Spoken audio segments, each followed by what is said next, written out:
पाठशाला पद में आप सभी का स्वागत है। यह टॉप 200 प्रीवियस ईयर क्वेश्चंस की सीरीज़ है जिसमें आपका जीके का अच्छे से रिवीजन हो जाएगा। तो वीडियो को शुरू करते हैं। क्वेश्चन इसमें आमंदी और महामंदी यानी रिसेशन और डिप्रेशन के दौरान होने वाली बेरोजगारी को डैश कहा जाता है। इसमें पूछा जा रहा है कि आमंदी और महामंदी के दौरान होने वाली बेरोजगारी को डैश कहा जाता है, तो क्या कहा जाता है? तो ऑप्शन दिया हुआ है इसमें। ऑप्शन है घर्षणात्मक बेरोजगारी, प्रच्छन्न बेरोजगारी, मौसमी बेरोजगारी, चक्रीय बेरोजगारी। आंसर बताइए क्या होगा? आंसर गेस करिए। इसका आंसर होगा चक्रीय बेरोजगारी। ठीक है, यानी चौथा ऑप्शन सही होगा। नेक्स्ट है, राज्यसभा के कितने सदस्य अप्रत्यक्ष रूप से चुने जाते हैं और राज्यों और केंद्र शासित प्रदेशों के प्रतिनिधि होते हैं? क्वेश्चन है कि राज्यसभा के कितने सदस्य अप्रत्यक्ष रूप से चुने जाते हैं और राज्यों और केंद्र शासित प्रदेशों के प्रतिनिधि होते हैं? तो ऑप्शन दिया हुआ है इसमें। ऑप्शन है 237, 238, 239, 236। गेस करिए क्या होगा आंसर? इसमें आंसर होगा 238। ठीक है, यानी दूसरा ऑप्शन सही होगा। अगला क्वेश्चन इसमें, निम्नलिखित शख्सियतों का उनके संबंधित संगीत वाद्य यंत्र से मिलान कीजिए। मिलान करना इसमें नाम दिया है और इनका किस वाद्य यंत्र से संबंध है वो आपको बताना है। तो पहला इसमें कि एस बालाचंदर। ठीक है, एस बालाचंदर। दूसरा है अनुष्का शंकर। तीसरा है किशन महाराज। तो इनका जो वाद्य यंत्र संबंध दिया हुआ है, पहला इसमें तबला दिया है, दूसरा है वीणा, तीसरा है सितार। आपको बताना है। गेस करिए आंसर क्या होगा? इसमें आंसर होगा जो एस बालाचंदर हैं, इनका जो संबंध है किससे होगा? इनका संबंध जो है वीणा से होगा। ठीक है, एस बालाचंद्र का संबंध वीणा से होगा। अनुष्का शंकर का संबंध किससे होगा? सितार से होगा। ठीक है, सितार से होगा। और जो किशन महाराज है, इनका संबंध तबला से होगा। यानी पहले का 2 हो जाएगा और बी का जो होगा 3 होगा, यानी सितार। और जो सी है उसका संबंध तबला से हो जाएगा, यानी तीसरा ऑप्शन सही होगा। अगला क्वेश्चन देखते हैं इसमें।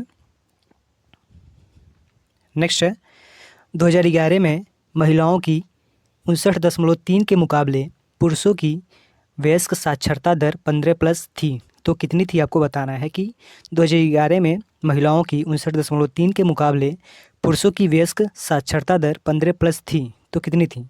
तो ऑप्शन दिया हुआ है कि 78.8 थी, कि 58.8 थी, कि 70.8 थी, कि 90 थी। गेस करिए कितना होगा? आंसर होगा इसमें 78.8, यानी पहला ऑप्शन सही होगा। अगला क्वेश्चन है, भारत के निम्नलिखित में से किस राज्य में नोंगक्रेम त्यौहार मनाया जाता है? नोंगक्रेम त्यौहार मनाया जाता है भारत के किस राज्य में, आपसे ये पूछा जा रहा है। तो ऑप्शन है मेघालय, राजस्थान, मध्य प्रदेश, तमिलनाडु। आंसर क्या होगा? आंसर क्या होगा? आंसर होगा मेघालय। ठीक है, वीडियो और क्वेश्चंस का मुख्य उद्देश्य ये है कि जो आपका एसएससी जीडी एग्ज़ाम है उसमें जो इम्पॉर्टेंट प्रीवियस ईयर क्वेश्चंस हैं उनका रिवीजन करवाना है, मेन उद्देश्य। तो आपको रिवीजन करना है अगर, तो हमारे चैनल को सब्सक्राइब करिए और वीडियो को प्रॉपर देखते रहिए। ये सीरीज़ आती रहेगी। अगला क्वेश्चन है, निम्नलिखित में से कौन सा क्लब आई लीग 2023-24 में खेल रहा है? निम्नलिखित में से कौन सा क्लब आई लीग 2023-24 में खेल रहा है? यह क्वेश्चन है कि ये करंट का क्वेश्चन था उस समय पे कि जो क्लब आई लीग है 2023-24 में खेल रहा है, तो कौन कौन खेल रहा है इसमें? तो ऑप्शन है कि Punjab FC, Mohammedan sports club. तो आपसे ये पूछ रहा है कि दोनों सही हैं कि केवल एक सही है, कि न तो केवल पहला सही है, न तो पहला सही है, न तो दूसरा सही है, और केवल सेकंड सही है। तो कौन सही होगा? आंसर गेस करिए क्या होगा? जो दूसरा है केवल वो सही है, यानी चौथा ऑप्शन सही होगा। ठीक है, नेक्स्ट देखते हैं, टीपू सुल्तान वर्ष डैश में मैसूर का शासक बना। तो क्वेश्चन पूछा जा रहा है कि जो टीपू सुल्तान था वो किस वर्ष में मैसूर का शासक बना? तो ऑप्शन है 1798, 1792, 1786, 1782। गेस करिए आंसर क्या होगा? आंसर जो होगा 1782 में टीपू सुल्तान जो है मैसूर का शासक बना। नेक्स्ट है, हाल ही में जून 2023 में भारतीय रिजर्व बैंक यानी आरबीआई के डिप्टी गवर्नर के रूप में किसे नियुक्त किया गया, डिप्टी गवर्नर के रूप में किसे नियुक्त किया गया है? तो ऑप्शन दिया है Shaktikanta Das, T Ravishankar, Mahesh Kumar Jain, Swaminath, Janaki Raman. Answer guess करिए क्या होगा। आप कमेंट बॉक्स में कमेंट भी लिख सकते हैं, जिससे आपका अच्छे से रिवीजन होता रहेगा, लिखने से चीज़ें याद रहती हैं। तो क्या होगा, आंसर होगा स्वामीनाथन जानकी रमन, यानी चौथा ऑप्शन सही होगा। अगला क्वेश्चन इसमें, भारतीय संविधान के किस अनुच्छेद में मौलिक कर्तव्य शामिल है? किस अनुच्छेद में मौलिक कर्तव्य शामिल है, आपसे पूछा जा रहा है। ऑप्शन दिया हुआ है 53A, 54A, 51A, 52A। Answer बताइए। आंसर जो होगा 51A, यानी तीसरा ऑप्शन सही होगा। अगला क्वेश्चन है भारतीय नागरिक सुरक्षा संहिता यानी 2023, जिसका उद्देश्य आपराधिक प्रक्रिया संहिता को प्रतिस्थापित करना था, डैश द्वारा पेश किया गया था। तो किसके द्वारा पेश किया गया था, आपसे पूछा जा रहा है। तो ऑप्शन है प्रधानमंत्री नरेंद्र मोदी, राष्ट्रपति द्रौपदी मुर्मू, गृह मंत्री अमित शाह, विदेश मंत्री जो हैं एस जयशंकर। किसके द्वारा, आंसर बताइए। आंसर होगा गृह मंत्री अमित शाह द्वारा, यानी तीसरा ऑप्शन सही होगा। ठीक है, अगला क्वेश्चन देखते हैं। निम्नलिखित में से किस राज्य के कैबिनेट ने अक्टूबर 2023 में आवास योजना, अबुआ आवास योजना को मंजूरी दे दी? तो किस राज्य के कैबिनेट ने मंजूरी दी थी? तो ऑप्शन दिया हुआ है असम, राजस्थान, झारखंड, बिहार। आंसर गेस करिए क्या होगा। आंसर गेस करिए क्या होगा। आंसर जो होगा झारखंड होगा, यानी तीसरा ऑप्शन सही होगा। नेक्स्ट है, मुद्रा के संबंध में निम्नलिखित कथनों को पढ़िए। मुद्रा के संबंध में कुछ कथन दिए हुए हैं, आपको पढ़ना है और बताना है कि कौन सा इसमें सही है, कौन सा गलत है। कि मुद्रा खाते की एक सुविधाजनक इकाई के रूप में भी कार्य करती है। सभी वस्तुओं और सेवाओं का मूल्य मौद्रिक इकाइयों में व्यक्त किया जा सकता है। ये आपसे पूछा जा रहा है कि दोनों स्टेटमेंट जो दिया गया है इसमें से दोनों सही है, कि एक सही है, कि कोई भी सही नहीं है, कौन सा सही आपको बताना है। तो ऑप्शन दिया इसमें केवल एक सही होगा, दोनों सही होंगे, केवल बी सही होगा, न तो ए सही होगा न तो बी सही होगा। पढ़िए एक बार क्या होगा।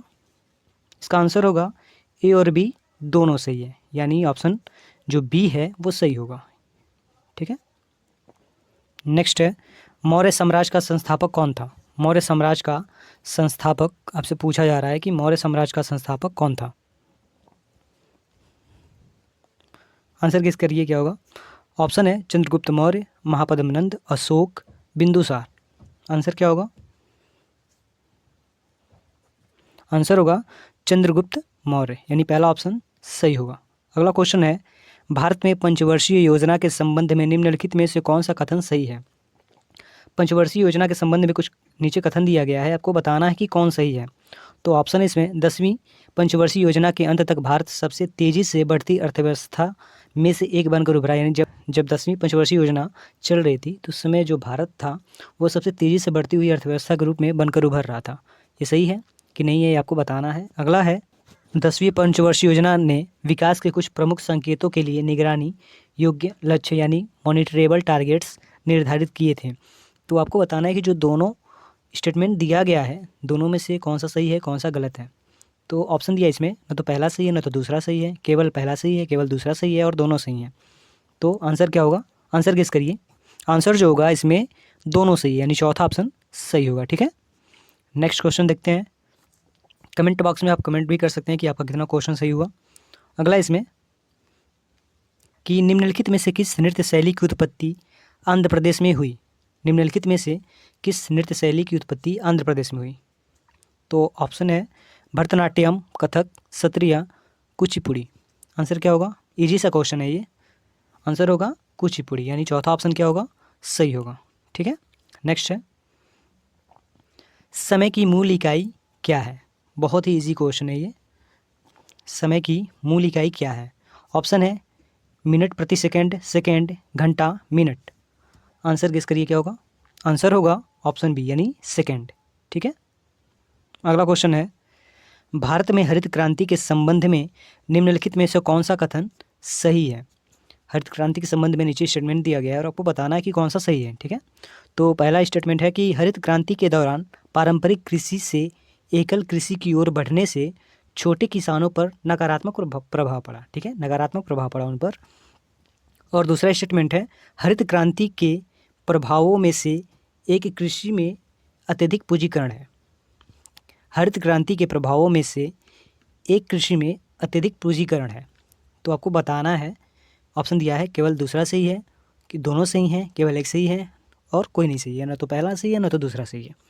आंसर क्या होगा? आंसर गेस करिए। आंसर होगा दोनों सही है, ठीक है, बी। ऐसे क्वेश्चन भी आते हैं, ध्यान दीजिएगा, तो चीज़ों को थोड़ा सा अच्छे से पढ़ के जाइए। अगला है, नवंबर 2023 में सैयद मुश्ताक अली ट्रॉफ़ी का फाइनल किन दो टीमों के बीच में खेला गया?